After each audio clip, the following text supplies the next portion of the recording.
Hey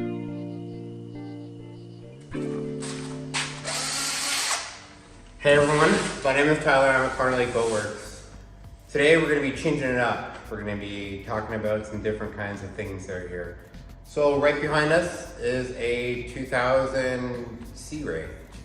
Really nice boat. It's in really good shape. We just picked it up in Winnipeg. It's going to a new home tomorrow on Bower Lake, Manitoba, to Sonia and Trevor.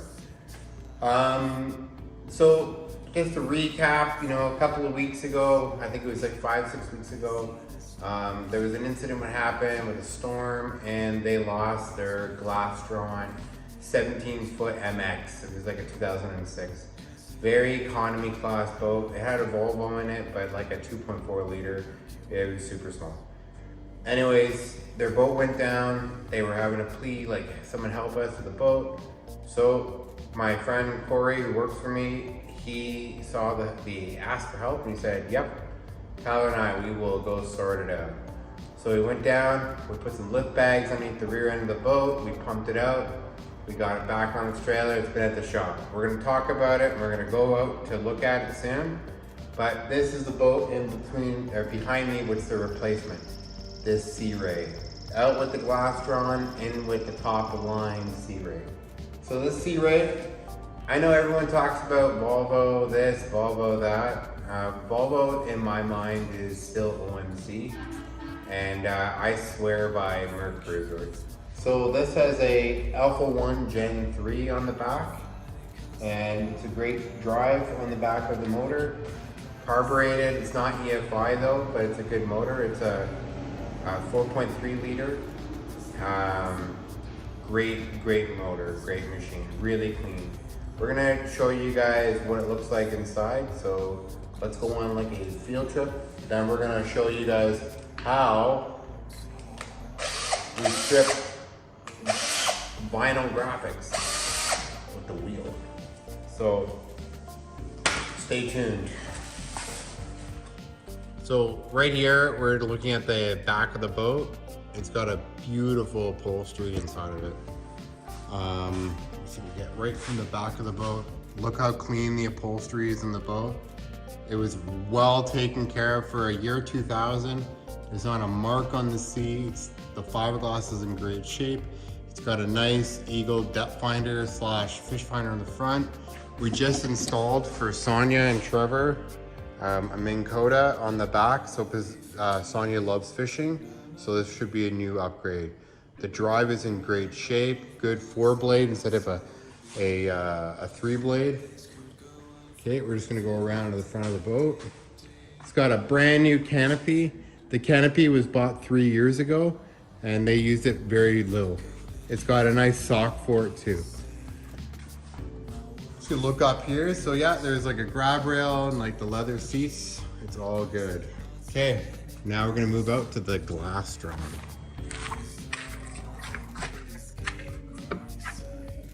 So this is the Glastron.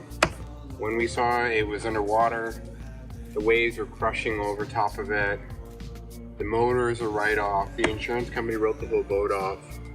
We took the Minn Kota off of this, and we took the Hummingbird Helix off. So the Helix works still, so Sonia and Trevor can decide what they want to do with that after, if they want to put it onto the Sea Ray. But the Eagle unit what's on is actually a pretty nice unit. We're gonna go and cut to the engine area of this boat just to take a look. Oh, hello. Anyways, this is the Glastron. This is the one we recovered. She's 06. The gauges are actually not too bad on it. It's got Farrow gauges on it. These are like really popular with like kind of like lower end boats, the Farrow gauges. Like Glastron used them. Even some of the older Chris Craft fiberglass boats in like the early 90s, like the Concepts, they use Farrow and stuff. But they're not bad, they're kind of like very simplistic gauges. It's got a nice rack and pinion steering on it. When they got this boat, it was like kind of like the way Sonia explained to me, it was like an omen. it was always giving them like kind of like troubles when it came to like, there was a wasp nest in the speaker. The boat would stall out all the time because the carburetor was bad, and the boat sank. So it's just kind of like time to get a better boat what will do the job and be good for their family and their grandkids. So that's why that Sea Ray is definitely a better boat. Let's go take a look at the motor. Okay, so right here we have a 4-cylinder. I think this is actually like a 2.4 liter. And if we look in here, the starter down there, because it got all wet with water in here. So like that solenoid on the side is definitely at the end of its life. All the oil residue, the battery terminal, like it arced out on itself, so the battery's done. The drive could maybe be good, but when we recovered this boat, like in here, when we were looking in where the carburetor was, there was water all in there. So I don't know. But so like the story was, they were getting work done, and then a storm came in, and there was no carburetor in the boat, so they couldn't move it, and then the boat went. And even like you could look here in the alternator, like the corrosion, and it's kind of crazy how fast like the corrosion pops out, because like when this boat was recovered, it was only underneath the water for like a short time, and like I would say it was underneath the water for like a week. But like the problem is like when a boat sinks, like the electrical gets wet, and you know, you're gonna get all this oxidization on the copper and on like the carbon trail and stuff like that. And then you're gonna run 12 volt through it, and with that higher amps, and then you're gonna get like electrolysis, and it's gonna cause so many electrical issues and shorts and bad connections. So it's just kind of like, in the end of the day, it's like a cheap economy class boat, a Glastron, especially this MX. And the Sea Ray is like 150,000 times better of a boat. So yeah. So over here on the side, I got my big boat is out of the shop. It's just parked out here. Later this week, I'm going to put the windshield on, put the canopy on. It's all ready for the water.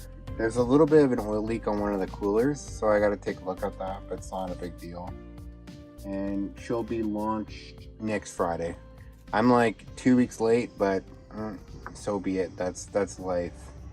So yeah, we're gonna just go talk about the stripping off the decals. Okay, we're gonna just talk about this removing numbers and vinyl graphics off a boat.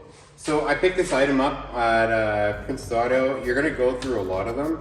So this is the item from Princess Auto. They're pretty cheap. If you're gonna start a boat project, go buy 3 or 4 of them.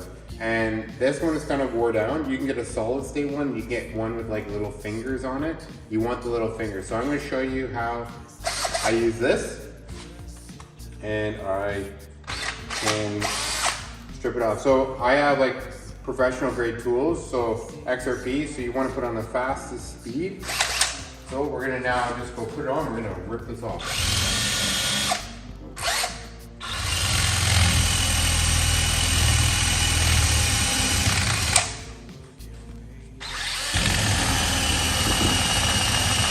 So realistically, it's like a big eraser.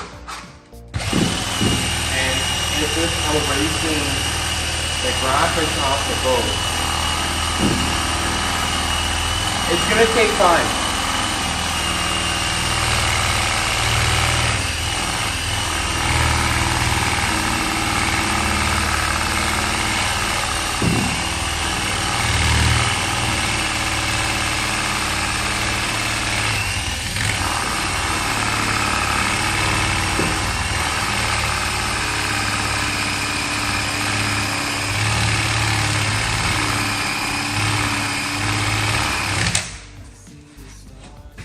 Look at that, super clean.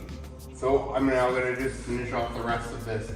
Wipe off these sweet Ontario numbers.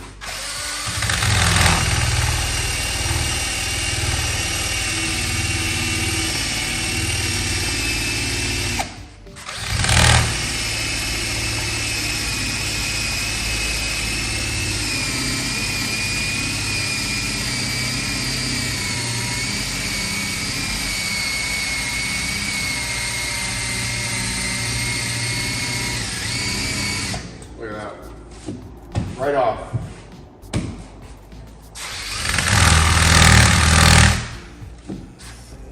And that is the vinyl graphics tool. My name is Tyler. I'm at Killarney Boatworks. Like, share, subscribe, follow us on Instagram. Buy our sweet merch. New hats. Boop. I changed to blue from black because it's really hot out.